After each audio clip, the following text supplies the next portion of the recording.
Hi Peanuts.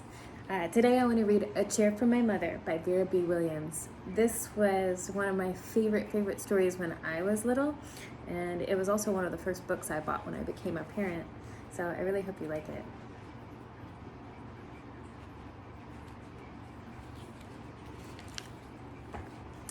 My mother works as a waitress in the Blue Tile Diner.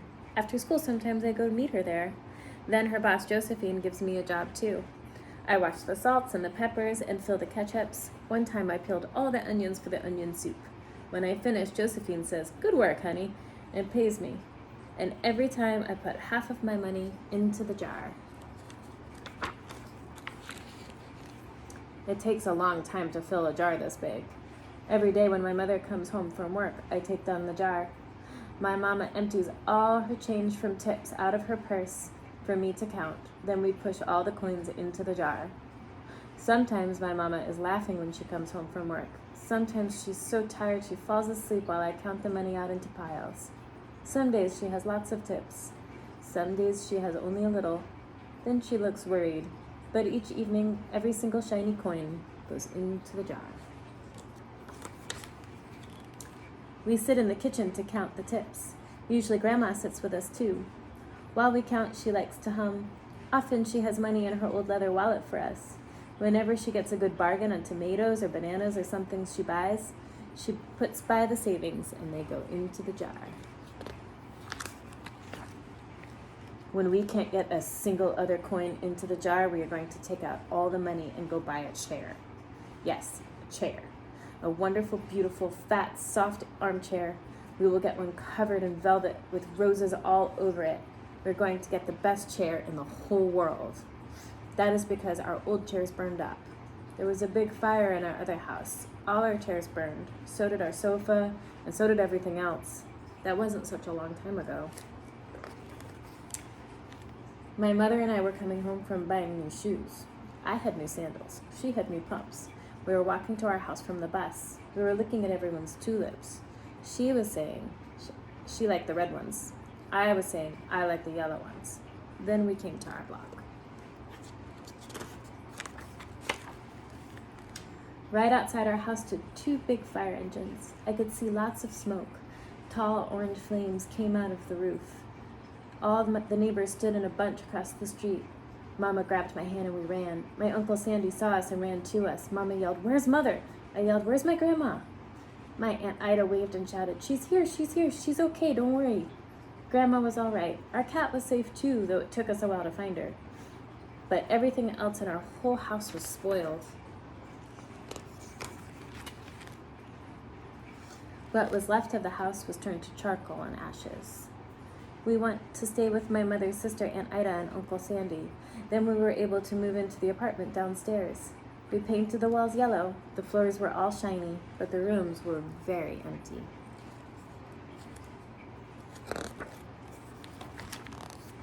The first day we moved in, the neighbors brought pizza and cake and ice cream. And they brought a lot of other things too. The family across the street brought a table and 3 kitchen chairs. The very old man next door gave us a bed from when his children were little. My other grandpa brought us his beautiful rug. My mother's other sister, Sally, had made us red and white curtains. Mama's boss, Josephine, brought us pots and pans, silverware, dishes. My cousin brought me her own stuffed bear. Everyone clapped when my grandma made a speech. "You're all the kindest people," she said.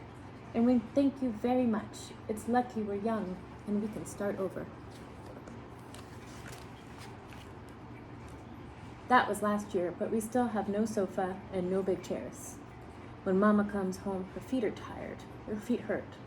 "There's no good place for me to take a load off my feet," she says. When Grandma wants to sit back and hum and cut potatoes, she has to get as comfortable as she can on a hard kitchen chair.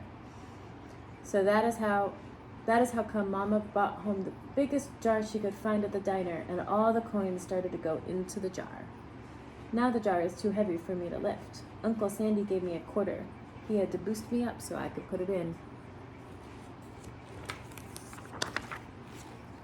After supper, Mama and Grandma and I stood in front of the jar. "Well, I never would have believed it, but I guess it's full," Mama said. My mother brought home little paper wrappers for the nickels and the dimes and the quarters. I counted them out and wrapped them all up. On my mother's day off, we took all the coins to the bank. The bank exchanged them for $10 bills. Then we took the bus downtown to shop for a chair. We shopped through 4 furniture stores. We tried out big chairs and smaller chairs, high chairs and low chairs, soft chairs and harder ones. Grandma said she felt like Goldilocks and the 3 bears trying out all the chairs. Finally, we found our chair, the chair we were dreaming of, and the money in the jar was enough to pay for it. We called Aunt Ida and Uncle Sandy. They came right down in their pickup truck to drive the chair home for us. They knew we couldn't wait for it to be delivered.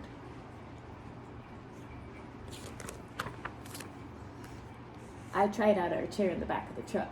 Mama wouldn't let me sit there while we drove, but they let me sit in it while they carried it up to the door.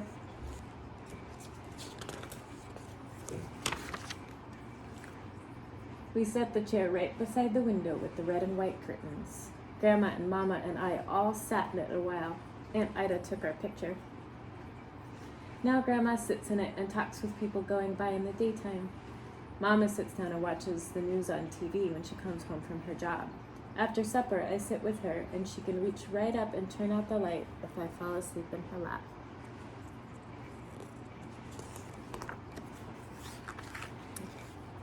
The end.